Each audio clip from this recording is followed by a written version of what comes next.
You're listening to Sox in the Basement, a production of the Broadcast Basement Limited, where every show is 30 minutes of good and comes from a basement bar on the south side of Chicago. Pull up a stool, pour a cold one, and join us right now for Sox in the Basement. Heard everywhere podcasts can be found, and always at soxinthebasement.com.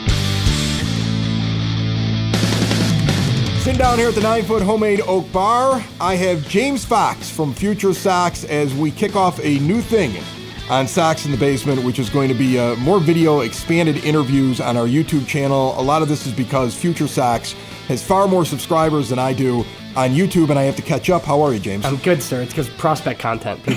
People love the future. That's all we have. Yeah, and not only did I drive up here today, I look like Hulk Hogan. So, you know, I love it. It is what it is. I love it. I should have warned you because, like, that camera has a yellow and white sign, and you're wearing yellow. Yeah, so I would imagine the finished product, you're going to be a little yellow. Yeah, well, my wife wasn't up to, like, dress me. So, you know, like, when I got up, so.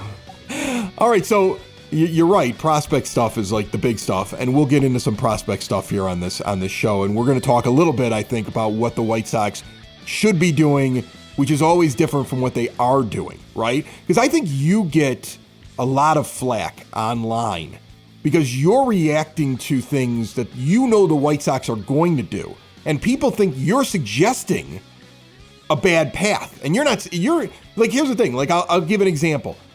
You want them to spend money, get better quicker, and not necessarily trade away guys like a Luis Robert Jr. or a Garrett Crochet, I would imagine, because they should be able to keep these guys around. They should be able to turn things around quickly. They moving on from these players doesn't necessarily get you a player of their caliber back in the long run. You get guys with promise. But, like, you want the big league club to win. You just don't believe they're going to spend the money and do the right thing. Yeah, no, totally true. I mean, like, Luis Robert is 3.5 years of control. We'll get into, like, that broader discussion, obviously. Like, should they, shouldn't they, will they, won't they? But, I mean, yeah, like, there's no reason they can't win again with Luis Robert and Garrett Crochet on the team. I just know who the owner is. So, you know, I don't know whether, like, what are worse, right? Like, my positive tweets or my negative tweets. Because you get, like if I'm negative, you know, like, most people, like, ignore it, right? But then you have your like, Facebook fanboys that are like, oh, why are you always so negative about the team? But then anytime I say something nice about a prospect, it's like, oh, you prospect humper, like, they're never going to be good. They're terrible. So, you know, you can't really win. So how do you feel when you hear, because I know you listen to me, I listen to you. How do you feel when I sit there and I say that my mindset has changed since the so-called rebuild of years ago? I'm not interested as much in the prospects anymore because I just watched it now. I watched it with the Cubs, where if things wouldn't have gone perfectly, they fall short in the World Series. It came really close to them never getting a championship. I watched the Astros, but now I know that even though there was all that team building and going down into the dumps, they also needed the boost of a little bit of cheating. That's obvious. I watched the White Sox try to tear down and come back again, and a lot of other teams around Major League Baseball try to do it. Look at the Pittsburgh Pirates right now. They did this huge teardown. They came back, and they're floundering right now, just like the White Sox did a couple of years ago, for a lot of the same reasons. Manager might not be right. Prospects that were can't-miss prospects are hitting with below-average OPSs, and they can't score any runs. It seems really familiar. So to me, I look at this now and go, I don't know if you can make a team championship caliber necessarily by tearing down to the studs and bringing back prospects, because like 1 out of every 5 prospects may actually be a positive impact on your team. Yeah, I think you have to get so many of them. Like, look at Baltimore, right? Like, Baltimore has so many of them that they're going to have enough, and then they can insulate further, right?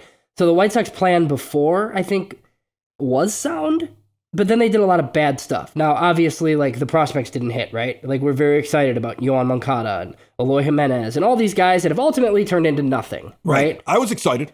Yeah.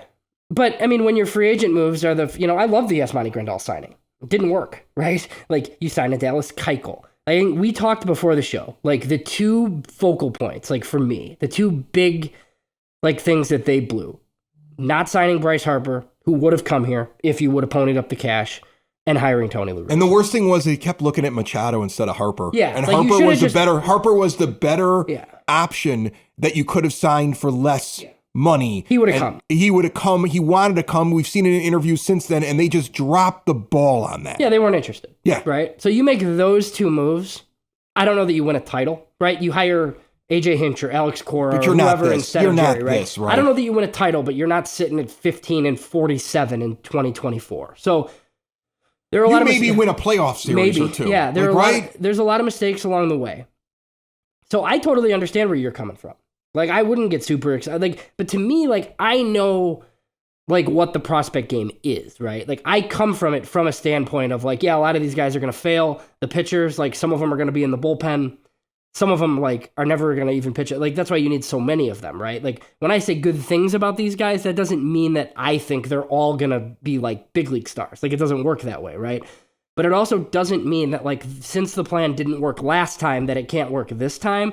And the position that they're in, like, what we want the owner to spend their way out of it. But they're not going to do that. Well, I also want smart decisions, right? Yeah. Like, I've been preaching the idea of, okay, I don't care if he's cheap. You're going to have $40 million come off the books just between Moncada and Eloy Jimenez and some of these other guys that you don't really need around. And if you do have young pitching, which they seem to do, and we're going to get into this with the Brian Bannister hire, because I believe in a guy who's got a track record with pitching development. I don't think that he just comes to the White Sox and forgets how to do it. And I see a lot of good things coming out of pitching, and they got a lot of pitching down there in the minors. If you have young, controllable pitching, and you have a little bit of money to go buy a couple of professional hitters, and you have a manager that isn't going to bat an average to below average hitter in the 3 or 4 spot, and he's going to actually line up things correctly, you could make a turnaround and have a positive team with a winning record out there. And you don't need to wait until 2027 and 2028 to do it. I just don't know if they're capable of making the right decisions. Right. So, like, 2025, like, what does 2025 look like? I feel like you'd have to go out and spend somewhat seriously this offseason. And if you look at the free agent class, it's not great. I mean, you know, could you go out and do a Rhys Hoskins and a Cody Bellinger? Like, are you a little better? Probably, right? But are you good enough? I think that depends on Garrett Crochet and Drew Thorpe, and like, Montgomery. are all these young guys in your rotation. And Colson right? Montgomery also coming up and being capable of starting at shortstop next year. Like, Colson Montgomery has to be good. Yeah. Otherwise, this is, like, going to be kind of a big problem. If you saw them go and do something crazy, which I've already said it publicly and I'll say it again, it'd be insane to me to give up a Luis Robert Jr. that's got 3.5 years of control if you count the rest of this year, and a Garrett Crochet that's got 2.5 years of control if you count this year, the rest of this year. To give them both up and really restart and suck for a couple of years feels insane to me, because your only hope is that the package you get back will have a Garrett Crochet in there and we'll have a Luis Robert Jr. And you don't get that all the time in packages. So to me, like, I'm afraid if they do that, it's a signal that they don't think Montgomery's good, that they don't think all of these pitchers that they're talking about are actually capable of doing it, because you're signaling you are really far away, and that's why you're making that move. Yeah, I mean, I think it signals like 26 at the earliest for sure, right? And if that's the case, then like you do only have 2 years of Luis Robert. So I think, like, you know, the argument, like the risk assessment is, okay, like if we keep him, when can we realistically be good enough to like contend for playoff spots, like with him on the team, right? And if that's 26 or 27, like you're only going to have him for 1 or 2 years, like does it actually accelerate you getting 4 or 5 players for him? But I always say this, like, you got to fill 9 guys on a lineup, right? And you've got to have a bench, and you've got to have 26 men on the roster, right? So it's really hard when you say, okay, this year's our contention window and we're ready to open for business, right? We saw how hard it is to go get the premier free agent at $20 million a year. Even if he's 2 years at $40 million total in those last 2 years of his deal, you're going to have a hard time finding a guy his caliber if he's healthy, because I know that's the big thing. Well, you don't know if he's going to be healthy. But if he's healthy, and if he is what we saw last season, and you're seeing that out there, you're going to be hard-pressed to find somebody you could sign for $20 million a year for 2 years, when you'll have gotten rid of him, and then you'll be out there in the market. You won't be able to find a him to bring to your team necessarily. That's what my concern is. No, I mean, he's a top 5 player in the American League. Yeah. He's hurt a lot, right? So you could do the Byron Buxton thing, right? So yeah, you need players around him. I think the most likely scenario is Luis Robert is on the 2025 White Sox, like with your host of Colson Montgomerys and Brian Ramoses and like all these young guys, right? And then you kind of see and go from there. But that's not because of like an unwillingness by Chris Getz or this front office to trade Luis Robert. I think if they hear the names they want, I think they'll do it, because I think that's just the mode that they're in.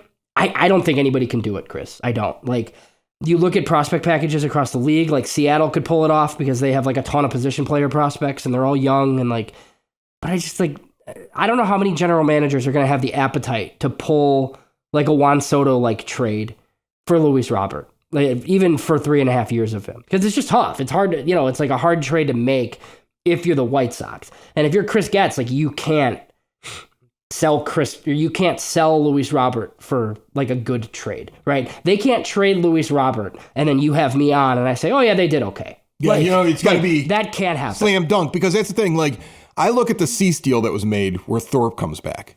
And Iriarte looks like he's pretty good. And that young outfielder that they have is at least doing something down in single A, but who knows if he turns into something. But the guy I look at is Thorpe. Yeah. Because I sit there and I go, okay, that's a guy who could be a Cease.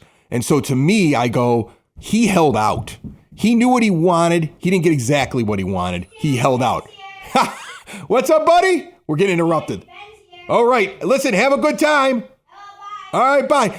This is what we're going to do. We're keeping that in. We're keeping that in. Okay. Stay. We're keeping that in. The little guy's last day of school, and he's running off with one of his friends for a pool trip and a sleepover. And he's very excited about it. So he just threw open the door and yelled down here. And I'm keeping it in. I don't know how to edit video, so we're keeping that in. But when I look at the Dylan Cease trade, I see Chris Getz holding out till he got something of real value. And so to me, he had all this pressure. He had the national pressure to make moves. He had a lot of people sitting there saying he's holding out for too much. He's not going to be worth anything. You're going to, he's going to end up being stuck with them. I saw that, which I thought was crazy. But he seems to at least have the stones to hang in there for the right deal. Do you feel that way watching him? Yeah, that's why I think if they trade Luis Robert, like it's going to be... He's not giving him up for nothing. No, it's going to be a crazy haul where people like me are going to say, well, they really got a ton. Now, does that mean those guys are going to be good and it's going to be smart and worth it? No, it doesn't mean that at all. Yeah. It means you just traded one of the best players in franchise history because you're afraid you can't win with them, which is ridiculous. Isn't that crazy? But it's the point we're at. Garrett Crochet is a little bit different for me. So I've been on the side of like, start this guy. Like, you should have been starting this guy. You yelled about it 2 years ago on our show. You should have been starting this guy from the beginning. Like, your scouting director, when you took him, said this is a mid-rotation starter. And then the Tony thing happened, and they put him in the bullpen and whatever. So, because of all that, Garrett Crochet looks awesome. But you only have 2 more years of control. And you and I have kind of talked, like... They should be able to sign him, though. I'd offer Garrett Crochet 5 years, $70 million right now. Right, because he's only had a couple of months of success. You can stay here, you can be in our rotation. Right, he's only had a couple of months of success, right? Yeah. So with a couple of months of success... And he doesn't have like Boris as his agent yet. No. I mean, like, so he should be a guy that you can go to and say, look, we're going to give you some security. You're a starter. We're very proud of you. We're sorry about the fact it took so long to get here. That wasn't me. Guess can be like, and we're going to give you this and we're going to make you secure and you'll still be young enough. And if you continue to get better, you're going to get a huge bag the next time you get out there. And here is a really good offer for a guy that really has only done it for a couple of months. Like, I'd be trying to extend him right now. And I've heard some skepticism from some that are like, like, oh, well, what if the White Sox don't think he can start long term or like this or that? And my thing is like, why would you, like, how have you watched this season and now you've come to the conclusion that this guy can't start, right? Now, I do think there's a point where he's going to hit a wall, like innings wise, where it's like, okay, like maybe he's there's done. No way he's getting through the year. He barely pitched last year. Like maybe he's done for the year because of innings, right? But he's definitely good enough to start. There's no reason why this guy should be like a bullpen pitcher. Yeah, no. And the fact that like AJ Preller is crazy and like is the guy that like wants him right now, like is telling for me, right? Like AJ Preller does this stuff all the time. The Padres don't have the system anymore for it, which is a little bit crazy because the Sox, like in these trades, they have to get position players. Which is one of the... You were saying this. I want you to get into this. So now the draft is coming up. Yeah. There's in the top 10 picks, the Sox are picking 5th. Top 10 picks have a couple of first basemen, a couple of shortstops. Yeah. And I always say this, you want a shortstop because a shortstop develops, and if he's not good enough to be a shortstop, he's a third baseman. He's a second baseman. He's a center fielder. But you have an athlete that can move someplace else. If the bat plays, you have a better chance of that prospect turning into something you can use in the majors. You should be drafting them, not first baseman. But teams are holding on to position players. And if they're holding on to their position players because they're harder to find than pitching and arms, then the Sox have to draft position players. Yeah, I think so. And they've done a good job drafting pitching. And I think like even like these deadline trades that you make, like if you get pitching in return, I think that's fine if that's the best offer. But you'd prefer position players. I would definitely prefer bats, right? Yeah. But if you can get pitching at the deadline to add to what you already have for Eric Fetty and for Kopech and some of these other guys, right? Like, I'm drafting a ton of bats. Like, and you have to be right? You can't. They drafted a ton of bats with Nick Hostetler, like a bunch of college guys, and like the best one is Gavin Sheets. Not great, no, right? You know, no, so serviceable, yeah, above average. So you have to be right, but they do need like. And look, nobody's ever had too much pitching. And this isn't the point of this show, but we could go through the White Sox minor leagues right now with full rotations where they're piggybacking starters because they literally have too many starters that are, like I can go 20 deep on pitching prospects. But you would say that to me, and I would say, means 4 of them might be good. Right, that's right, because you'll say that to me and I'll go, okay, that's great, but all these guys they keep bringing up are getting destroyed when they get up here. And so when you see that, when you see a Jonathan Cannon come up and have one fairly good start and then get crushed, and you see Nastrini struggling, but they seem like they want to stick with him as long as they can to see what he can do. Does that concern you? Because it's such a jump from AAA to the majors.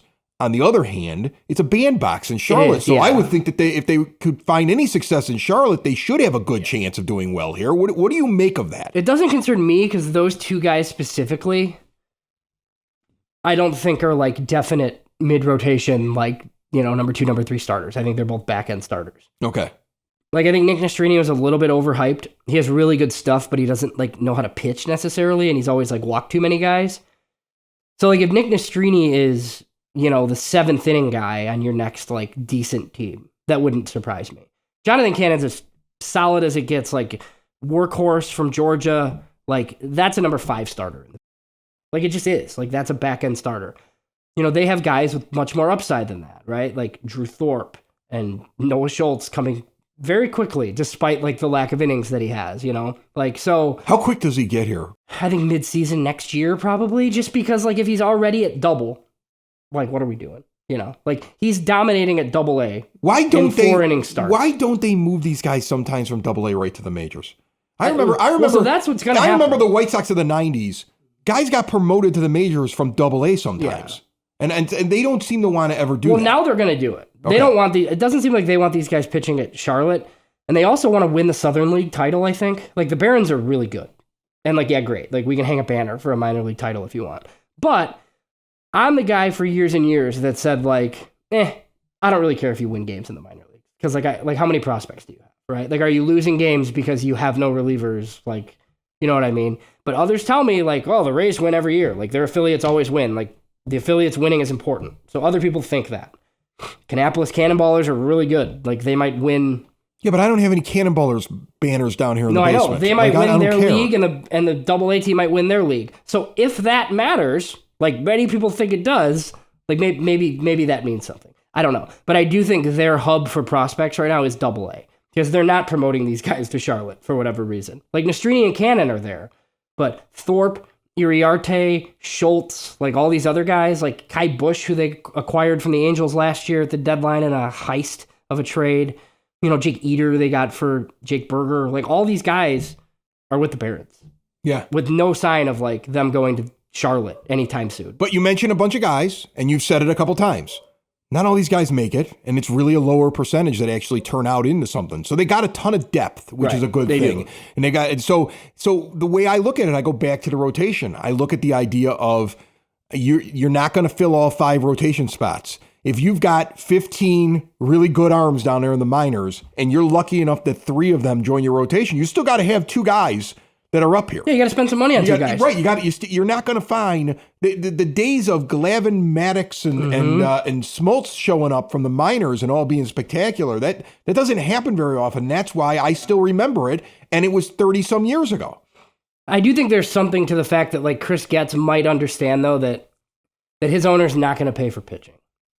So you need a ton of it, right? So even if it's 3/5 of a rotation that you have to develop yourself, that's better than having to go out in the free agent market for 5 guys.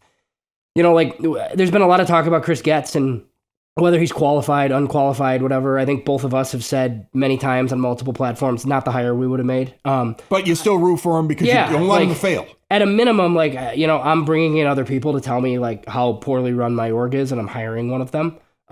Jerry Reinsdorf does not do that. He hires Chris Getz, who look, I'm not going to say Chris Getz wasn't qualified. I don't know if anybody else would have hired him, but it doesn't mean that like he can't do the job. Some of his initial hires, pretty good. Like Josh Barfield, I can't tell you like Josh Barfield's great, but he was well respected. When they made that hire at assistant GM, people were like, oh yeah, that makes sense. The Bannister pickup was big. Diamondbacks farm director. Brian Bannister's a game changer. And I said it from the beginning. Like even like some of the moves that are happening like developmentally, like on the pitching side, like their minor league pitching is so good right now. And we've talked about like what that means, right? Like we can debate what it means. It might mean nothing. But I mean, even like the Eric Fetty signing looks pretty good, you know? Like he traded Gregory Santos for the third time. And like that trade didn't bring back a ton, but it did bring back like another second round pick this year, which you'll use like in your draft pool, whatever, right? And I think they were pretty convinced that Gregory Santos was like not going to help them. Brian Bannister's traded Gregory Santos 3 times. Yeah, he doesn't like him. Yeah, for whatever reason. It was amazing, yeah. But he doesn't like him. But the thing is, I have faith in him, and I think that's what I like about Getz. And this is not me saying it. He's made all the great moves out there, and trust me, I'm frustrated with the Pedro thing, but I don't think it's him. I think the owner won't get rid of him. But the thing is that like I look at a guy who gets made a boss, and I've seen it in my life in other industry, in radio, when I worked at the Cook County 911 Center. The best bosses surround themselves with people that might even be smarter than them, who are really good at something because they're not intimidated by it. The old White Sox way was surround yourself with fools so you're the smartest person in the room. He went out and got Bannister, and I sit there and say, look, he may not have been my choice, but at least he understands that guy's good at it, and I'm not worried. If he disagrees with me, I might actually sit there and say, well, he's the expert. That to me was a positive. Well, it's a lot of external hires.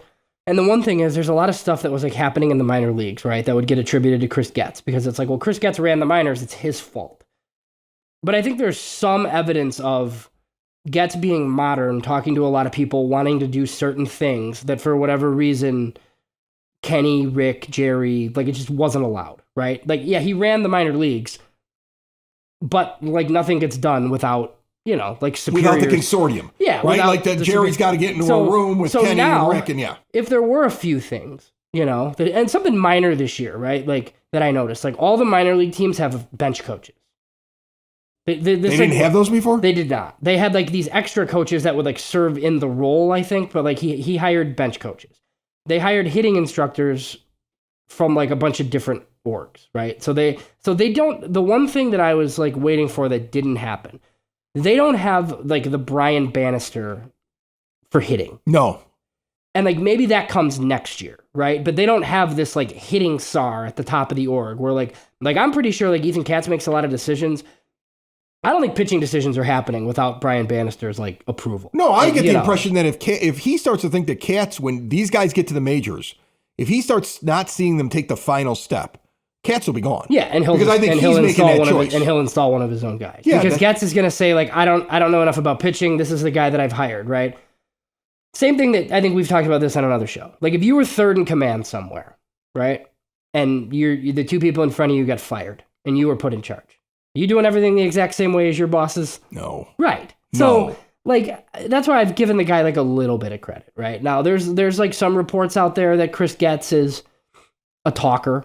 You know, he has a lot of buddies in the media. He'd get in a room with Jerry and be like, hey, these guys aren't really doing that great of a job. Like, I could do better. So I think there was some of that, right? Oh, he had to have done that. Like, if Jerry and Tony La Russa, like, weren't fans of Chris Getz, like, Chris Getz wouldn't be in the chair. No, so he ingratiated himself with them. So he did enough to move to the top of the organization. Oh, he did what anybody else would do. He did what you make friends. Yeah. My dad told me because my dad was in the police department forever, and when I joined, he said it every job I had, but he really said when I went working for the Cook County Sheriff's Police for 10 years as a 911 dispatcher, he's like, make friends. Make friends, and remember those friends sometimes end up above you, and then they pull you up. Yep. That's how this all works. Yep. Like you make friends, and I get the impression as a guy that was in that organization, saw things he didn't like. That doesn't mean everything he wanted to do is right, but he saw things he didn't like, made friends, would sit in a room when those guys weren't there and go, I would do it this way, and that's why he was the option when it was time to get rid of those guys. I also found it interesting, though, you talk about him talking to the media, and all these guys have their favorite people they talk to, right? They all, like, you get a media person says something about the White Sox, you can almost pinpoint where it came from, right? Who they talked to. I thought the Rosenthal thing this week was really interesting.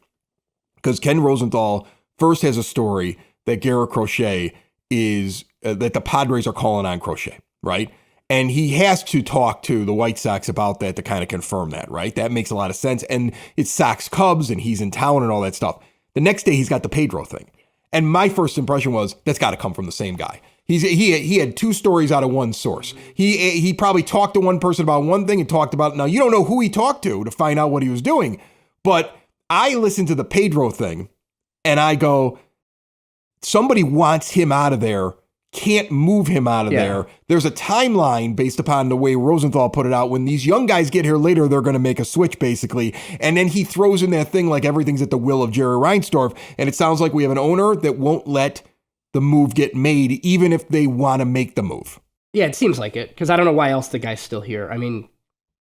And we haven't heard from Getz in a while. No, and it's dead man walking. I mean, look, Rosenthal, guys like Ken Rosenthal don't speculate, right? Like, when they write something, they've talked to someone. He clearly talked to Dennis Lin, who's the biggest Padres beat writer out there, right? Had the first half of the Crochet story. Like, AJ Preller is a madman. He's made all these trades. He wants Garrett Crochet. Okay, I'll be in Chicago. Cool. Talk to the White Sox about it. White Sox wanted it out there that, yep, they're calling on Crochet. They don't have what it takes. It's going to take a lot, because I guarantee you the White Sox are like not only talking to the Padres about Garrett Crochet, right? And they don't have what the Sox need. So for they've Garrett put Crochet. out there what it's going to take, right? And Jeff Passan had a column this week about trade targets for all 30 teams, and I think the Brewers were mentioned on Crochet. Like, he's an interesting case because of the innings load, whatever. But you're totally right. So Rosenthal talks to somebody about that, and then he's like, so what about the manager? Oh, and yeah. And then he writes the whole piece on Pedro and how it's like, look, this is inevitable. This is what happens on teams this bad. Like, Chris Getz has distanced himself from this hire. He was in the room when they made the hire last year. Like, it was, like their traveling party of interviews was... Yeah, Rick, but is Hahn he in and the Chris room? Getz and Is Jeremy he in the Haber. room because he wants him and makes a decision, or is he in the room because he was part of the Kansas City organization and so was Pedro at the same time? Right. Because that's the thing. He's getting linked to Pedro Right. because they were both around KC, but that doesn't necessarily. And it might be he might have been like all for it. He might have been like, yeah, I like Pedro too. But and he might have been like a positive voice for it. But in the end, I don't think you can call this his hire. Everybody tries to link this as his hire and this is his guy because of the KC thing. I don't think that's true. Well, and then there's some stuff online, too, where there's like certain segments of White Sox Twitter that are like, oh, Chris Getz has been running this thing anyway since midseason last year, which is total nonsense. You think Kenny Williams would let anybody run anything over him? Like 100%. Rick Hahn never ran that team. Kenny ran the team. Ken Williams was in that building. Right. Nothing happened without Ken Williams' approval. Right. And sometimes... like, Kenny would just overrule the room and do it himself. Now, he won the World Series in 2005. Like, maybe you could argue, like, yeah, he probably should have that veto power, right? Whatever. I mean, it's how the Jake Berger trade gets made. Like, I was fine. I mean, you get that directly from the other side. Yeah. It came out of the Marlins Kenny called up and offered Jake Berger. Rick Hahn. He wanted to get rid of Jake Berger, too. He didn't want him around. Rick Hahn was trying to make a trade with the Marlins. And I think like Jimenez was talked about, Tim Anderson was talked about, and it was probably bandied back and forth. Like, oh, you guys like Jake Eater? We'd do it for Jake Berger. And for whatever reason, it was a no, right? Until Kenny calls up his friend, Kim and Ing, and was like, yeah, you know what? We'll do Berger for him. That's fine. And then it was out there right away. And Kenny made the trade. And you had said it, I mean, you guys have had Jake on. I've had Jake and his wife on. You've had his wife on. Right. And there was always They always had their bags packed because they thought that they didn't really want them there. That was the thing. Like, I always got the impression off of them. Like, she even said it one time on the show, like, we never know when we're going to get sent back. And he was in the middle of a heater and he was killing it. But the thing was, he's not the guy who was making $25 million a year like Moncada, and they didn't have a spot for him. And he was making them look bad because fans were sitting there going, why aren't you playing this guy? Because you're going with this guy because he makes more money. And that was starting to happen. And I think they felt like if he had one bad week, he was back at AAA. They were looking for an excuse to move him out of there was lineup. always someone in that organization that didn't like him. That didn't want Jake Berger. No. Sox in the basement. Sox in the basement. Sox in the basement. Sox in the Basement. Heard everywhere podcasts can be found and always on soxinthebasement.com.